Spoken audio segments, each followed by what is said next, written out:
Let's welcome Gary Ma. He's the COO from Epik. His topic is market opportunity in the future, NFT licensing. Welcome, Gary. Thank you. Thank you, Julia. Welcome everyone as well. Hi, everyone. Thanks for joining me today for a presentation that will explore market opportunity in the future, and in particular, NFT and IP licensing. Hi, my name is Gary Ma. I'm the COO of Epik. Epik is the leading B2B NFT company. It's an NFT platform that works with AAA gaming platforms and giant entertainment IP brands to create in-game NFT goods and marketplaces. It's widely considered to be the leading B2B NFT platform with, we have years of experience as digital licensing agencies, as a digital licensing agency putting brands into games. And our current client roster includes some of the biggest names in the games and entertainment industries, such as Tencent and Garena, Universal, and more. So a little bit about me. I'm really passionate about this space. I've been around cryptocurrency starting around 2013. I believe the industry is going into a large-scale adoption and commercial use case, and that's what we do at Epik. Prior to Epik, I've worked with some of the largest brands and celebrities doing big music festivals like Ultra Music Festival concerts around the world, which is great because now at Epik, we work with the biggest brands in IP to create premium digital merchandise and collectibles. So it's great to be here at Asia DeFi and NFT. Over the course of the day, you'll hear from some amazing speakers that will very likely blow your mind when it comes to topics of Metaverse and open NFTs and interoperable worlds, stuff out of science fiction. So it's amazing. I'm looking forward to some sessions myself to learn from and hear. But today I'm going to present something a little bit different, bring it down to an execution level. So today we're going to discuss first the psychology behind the NFT hype. From an individual consumer level, what drives people to spend crazy money for a bunch of pixels on a screen? Secondly, we'll talk about the business of licensing. What is it and the opportunity it presents in this digital future? Lastly, I'll give you a little licensing playbook. It's a quick step-by-step guide to help any of you in the audience that's looking to take advantage of the opportunity and incorporate more IP licensing into your products or business strategy. So let's start with this. I thought this was, I'll just share a quick screen here. It's pretty funny. I mean, we all know this. So this is Epik Prime. You can visit our store. But Justin's son recently spent over $500,000 for a digital rock, but he's not the only one. You may think that, okay, Justin's into crypto. He's a wealthy individual. It's not absurd that he spends this kind of money on something like an NFT. But yeah, have other people like Steph Curry, a leading NBA basketball player, spending lots of money picking up a Bored Ape. So the question is why, right? I mean, why is all these people getting involved? It's because why is somebody even like Steph Curry now using that Bored Ape to flaunt it all around Twitter, use it on his avatar and things like that. And that's because people pay real money for virtual items for the same reason they pay real money for any consumer commodity, namely status, identity, membership, class, and performance. So what Steph Curry is signaling to the rest of the world is, hey, I'm in the know. I know what's happening in NFTs and crypto, and this becomes an extension of their identity. So when I say that, it kind of sounds familiar, right? It's starting to sound like the same reason in psychology people buy name brand stuff, right? Brand affinity is a way we signal certain messages to the rest of the world. You're a Ferrari guy or you're a Tesla guy. Are you Apple or are you Samsung? When we're talking about name brand items, essentially, we're all talking about IP licensing, as you can kind of guess by now, right? So licensing, I use that word a lot. What it means is simply it's granting the right to use another person's intellectual property into your own products or services. And in exchange, there's financial consideration, right? Typically a payment or a royalty. So Marvel, Disney, Nike, all these things, licensing. Now, how is that important to you? Well, when you make a piece of digital art, that is your IP. You own that creation. Now you can sell it and monetize it. This idea of IP ownership is the same whether we are talking about, the creator economy, meaning something you or I make, or the big brands like Disney and Marvels. They all originated from the same thing. Someone at some point in time created something, and through the development of that and monetizing it, created a brand that we recognize today. So you can see, back to what I was saying, NFTs, it's all IP, it's all licensing. And there are many, many ways to incorporate IP. And I can help you understand a bit more how licensors view NFTs to give you a better understanding how you can work with them as well. Also, even by understanding them, it might even give you further ideas as well as what you can do, ideas for what you can do for your own products and services. So at Epik, we spend a lot of time educating and hosting workshops to IP owners about NFTs and their digital strategy. In fact, we're the headline sponsor at the biggest licensing conferences around the world, including the upcoming Brand and Innovation Summit in New York in October. So for licensors, I can tell you the important thing for them to understand when it relates to NFTs is that it's a completely new product category. It's a new product category with very interesting features that make it very powerful.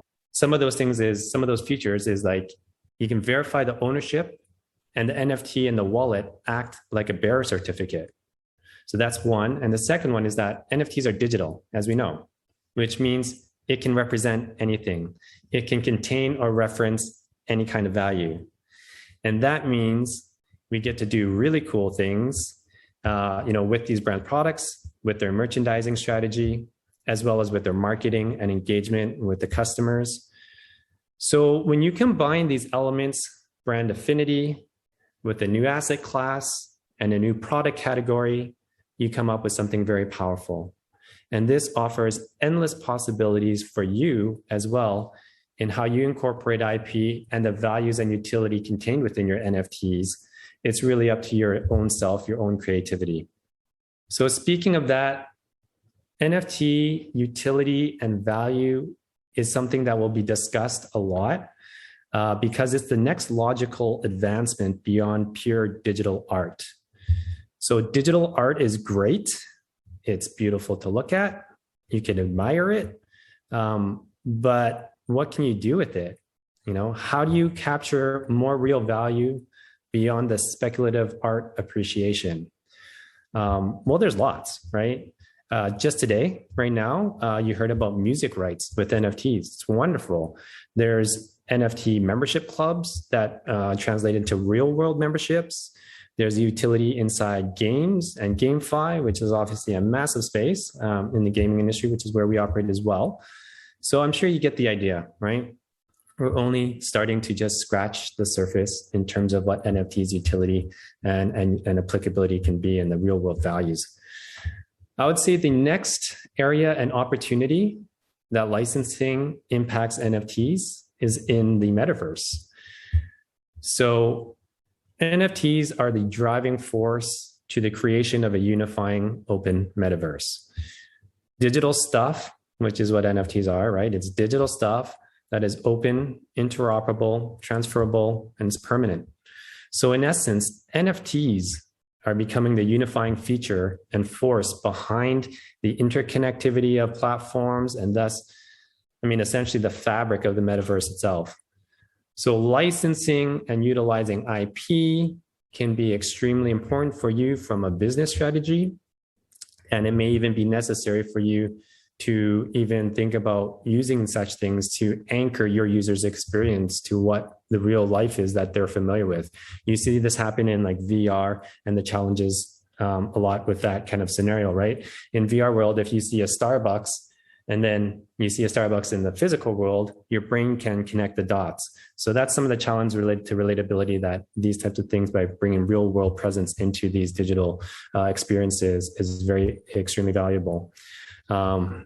So yeah, I mean, to sum that up, NFTs have become the means by which we traverse between Web 2 and Web 3. And it's also the bridge between the physical and the digital. So yeah, in summary, marrying the opportunities with NFT as a technology with the power and embedded consumer preferences for brand affinity, not only will that create immense value for you, but you will also solve some of the innate challenges that we face when we go from a physical life to a more digital experience. So that's our viewpoint in terms of how it's all interrelated in terms of IP, the opportunities in the marketplace, NFTs, and how it may relate to you depending on what you're doing in the current space. As promised, let's dive into a quick playbook to help you if you are interested in getting IP, something that you should think about that can help you on that journey. So I've created think about like a four-part licensing playbook. This will provide you with the step-by-step instruction that will enable you to plan and execute your company's product licensing goals. So step one of your IP acquisition strategy would be understanding the field of play, right? Taking a look at just in general what licensing is and how it uniquely operates is very important. In chapter 2, in part 2, we'll also introduce who the players are. The first player to understand is your opponent, right? The IP owner. Know what motivates him, and you'll be in a better position to negotiate better deals for yourself. And secondly, is also another player that's important is someone we refer to in our company is the general. Why is that position an important role? And we'll get into that. The third part of the playbook is a little bit about strategies. I'll quickly overview on some, it's an important part of this playbook. And we'll just discuss whether or not, you're even ready for IP and what you can do about it in different scenarios, depending where you're at. And then, of course, the last thing when you're thinking about how and when to incorporate IP into your products or services is to think about it at the finish line, right? Start by asking why. Why do you want to invest into licensed content? There are many valid reasons for it, and we'll analyze some of them. So first and foremost, with this playbook to help you guide you with your licensing acquisition and strategy is what is licensing? We discussed that earlier above. Licensing simply is using someone else's IP on your own stuff, right? For your own products, your own services. The concept is straightforward enough, but in practicality, it's not always so straightforward. There's a not so well-known secret or truth about the licensing industry, and that it's not what you know about it. It's not just about how much money you have. It's actually about who you know. So licensing is interesting. It's never been disrupted with technology, even with internet and commerce. And that's because it's very relationship based. Even a wealthy person without the right connections makes it very difficult to access and obtain the IP that they're looking for. Another thing to consider in terms of just like what licensing, where it's at, and we talked about this with some of the other presenters on the stage here, is how blockchain plays into it functionally, right? So licensing is all about legal contracts and rights, and smart contracts provide the means to improve the creation and enforcement of those rights, which removes unnecessary friction and overhead. So that's a future we can also look forward in terms of that might actually have a huge dramatic impact in where licensing is going to move into in the future. And even us at Epik, we're using technology solutions to solve some of those complex workflows that is licensing as well. But enough about kind of just the background about licensing. Let's talk about the second area, which is who are the main players, right? As we discussed, one of the most critical exercises is to understand the mindset of the licensor. You're going to be going into a negotiation process with them. What is their biggest motivations? Yes, money is important. Money is a consideration. However, the bigger the brand, the less they're interested in about money. They actually care more about their brand's reputation.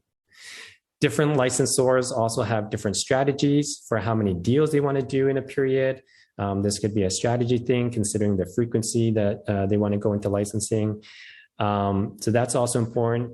A lot of different organizations and IP owners have different bandwidth capabilities. They could be overflowing with opportunity and don't have the time to even consider what you're bringing to the table.